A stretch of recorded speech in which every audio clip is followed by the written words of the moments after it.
wala maombi, ni kukimbia. Ukikaakaa hapo we binti, utakula majani. Yaani mimi sitaki. Huku unakula majani, utaenda na majani yako kwenye mdomo. Kimbia.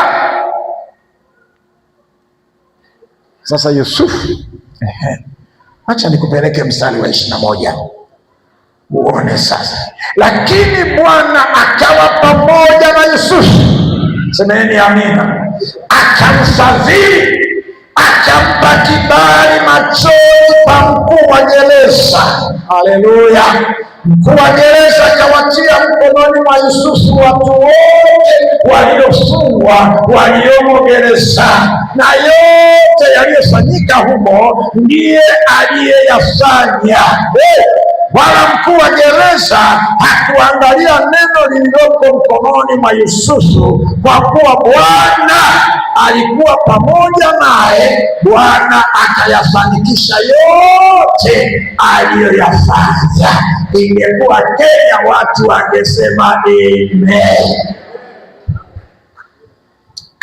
Bwana afanikishe yote unayoyafanya katika jina la Yesu. Nimesema Bwana afanikishe yote unayoyafanya. Tunakwenda kuomba kwa sababu baada ya dakika 5 akafanikisha yote aliyoyafanya. Yuko gerezani. Lakini hata gerezani unaona nguvu ya kibali. Yaani kibali, Mungu anakupatanisha na watu hata wakorofi. Kenyewe ni kadogo. Mkuu wa gereza akajui kuna masinia kwenye hilo gereza, lakini kanaingia tu kanapata kibali. Bwana alikuwa pamoja naye hata gerezani. Ni vifungo gani vinakufanya uone kama Mungu amekuacha? Bwana alikuwa pamoja naye mpaka gereza. Mkuu wa gereza, mimi sijui kilichomuingia au aliona sifa gani, akasema kuanzia leo nateua nyampala mpya katika hili gereza, ambaye atasimamia mipango yote na mambo yote yanayoendesha gerezani. Yeye ndiye atayasimamia. Kila jambo lazima lipite kwake. Huyu si mwingine, ni Yusufu, Yakobo, Isaka. Watu wanayoangalia yale mafumbo yaliyojazia na nini, wanaona sio yenyewe.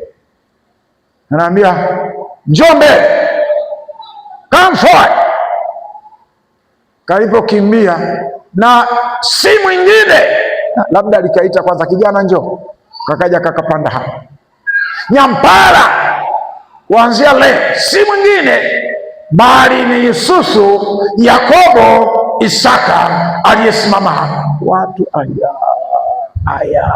Swala sio uzoefu, swala sio miaka mingi, swala ni kibali cha Bwana. Ndicho kinafungua na milango yote iliyofungwa na adui. Kibali cha Bwana. Natamani leo ukiingia katika maombi, unashangaa mtu anafanya mambo yanafanikiwa, unashangaa mtu anapendwa na watu, shughuli zake watu wanafurika.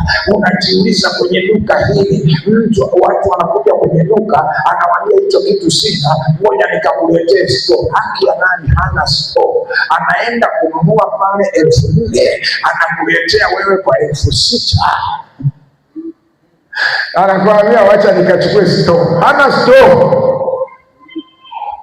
Kibali. Hilo ni jambo la pili. Ngoja ni jamani, hizi dakika 5. Jambo la pili,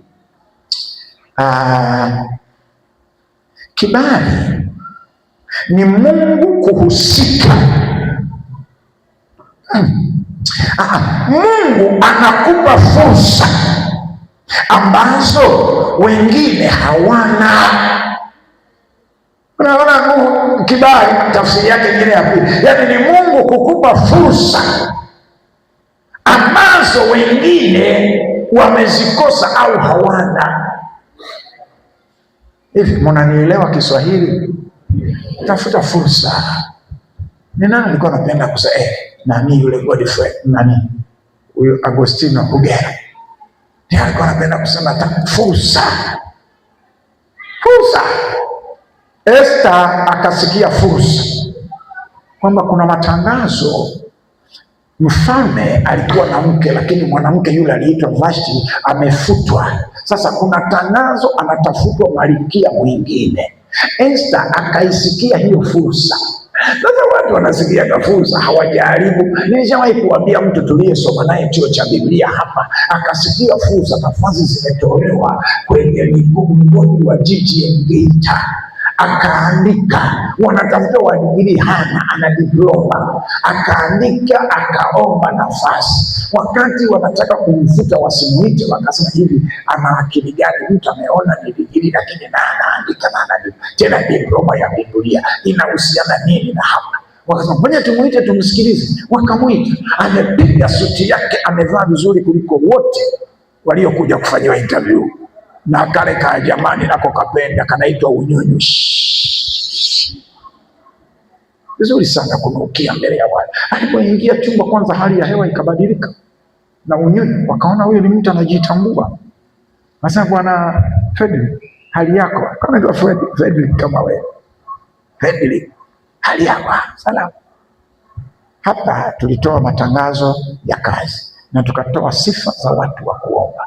Kwa nini umeomba? Akasema niliomba kwa sababu niliona na nije niwasaidie. Kwanza mmefanya vizuri kuniita, utusaidie sisi. Ndio, kuna wizi mkubwa sana unaendelea hapa, mkubwa sana, na watu kufanya rushwa na kila kitu. Nadanganya sana. Wewe umejuaje? Sema nimejua na ndio maana nimekuja kuwasaidia. Mimi ni mchungaji na nitafanya kazi hapa sana, itakuwa ni mwaka mmoja, sitaki kufanya zaidi, nitakuwa nimewasaidia. Hapa panahitaji asubuhi, kabla ya jambo lolote, niombee wafanyakazi, nikemee roho za kuiba na hivi, ili Mungu asaidie kampuni hii. Watu wakakodoa. Asubuhi wakamwambia haya, kesho watu wote wakaitwa. Alipoanza kuachilia faya, roho za wizi, si watatu katika wafanyakazi wakadondoka pepo. Watu wakafikiri hao ndio wezi wanaoibia kampuni, na yeye akasema na nitakuwa naendelea na maombi, na mtu yeyote atakayejaribu kugusa chochote hapa na kuiba, leo ni kudondoka, lakini awamu inayofuata itakuwa ni kudondoka na kufa. Mheshimiwa mkurugenzi, tusilaumiane. Mkurugenzi akasema na washe saka andikwa kazi. Mwaka mmoja na miezi 9 akanunua mavyombo. Si unajua mshahara wa kule ulivyo mkubwa. Sasa kila kitembelea kitengo anaomba watu wanakaa sawa. Watu wakaacha kuibiwa. Akaja kaenda kwao Singida, akanunua mavyombo na nini, akafungua kanisa. Hekima, ufahamu wa kimungu na neno la Mungu na fursa. Ukisikia fursa, hata kama ni wa darasa la 7, sinenda. Inawezekana kwenye hiyo interview wa form 4 hawakuja. Mwingine salitega watu wanaingia interview, amuonaje kwenye mitandao, wanaingia interview, bosi anapita akadondosha hela. Mmoja kaiona akaipiga, akapita tena, mwingine aliyemseta akadondosha akaipiga.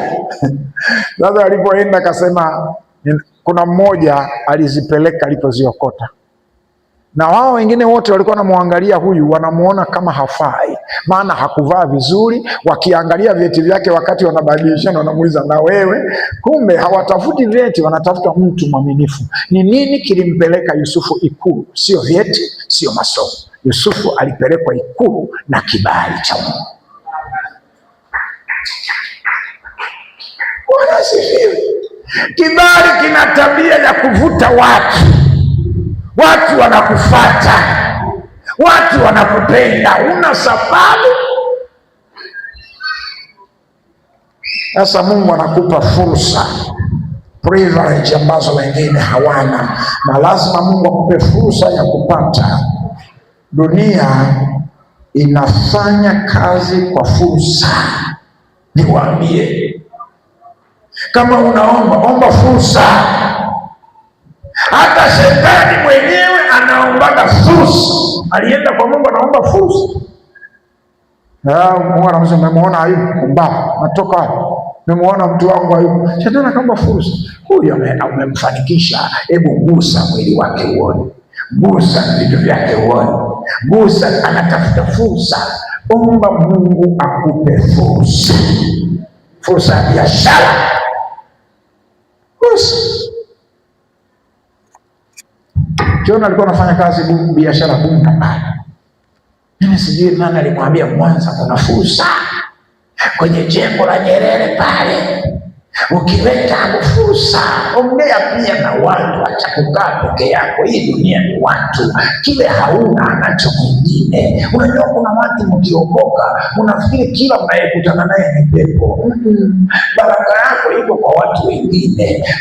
Unajua aliyemsaidia Musa kuongoza wana wa Israeli wala hakuwa ameokoka, ni mtu wa mataifa anaitwa Yairo. Musa alikuwa ameoa kwake, akaja akamkuta na akamwambia, wewe vipi, utakufa kabla ya wakati, wacha kuwafia hawa watu, wewe fanya hivi. Na ndio mfumo ambao serikali walichukua mpaka leo dunia yote, mfumo wa Biblia ambao Yesu au Yairo alimwambia mkuu wake, naambia ukifanya hivi, watu 10 weka mtu atakayesimamia watu 10, ndio mabalozi wako. Weka mtu 50 watendaji wa mtaa, weka mtu wa 100 tendaji wa kata, weka wa mamia, weka wa maelfu wakuu wa wilaya. Si ndio mfumo unaendelea mpaka leo? Sasa hawa watakuwa wanaamua watu, alafu jambo zito ndio litafika kwako. Sasa kutoka huko kote ndio lije lifike kwa rais, humu katikati linakuwa limetatuliwa. Ndio mfumo. Esta kaona fursa. Kama ningekuwa na muda ungeenda Esta sura ya 2 mstari wa 17. Esta kasema ni kweli mjini ndio kuna warengo, lakini fursa na mimi naingia. Esta 2:17. Achana na watu kuvunja moyo, unakata tamaa, nenda kwenye hiyo fursa. Familia wameitwa wawekezaji wenye mitaji, na wewe nenda, si ni fursa imetangazwa. Naweza ukashangaa kumbe wanatafuta wawekezaji wa juu wakati na wa chini, ukapitia huko kwenye hiyo fursa ya wale wa chini. Fursa.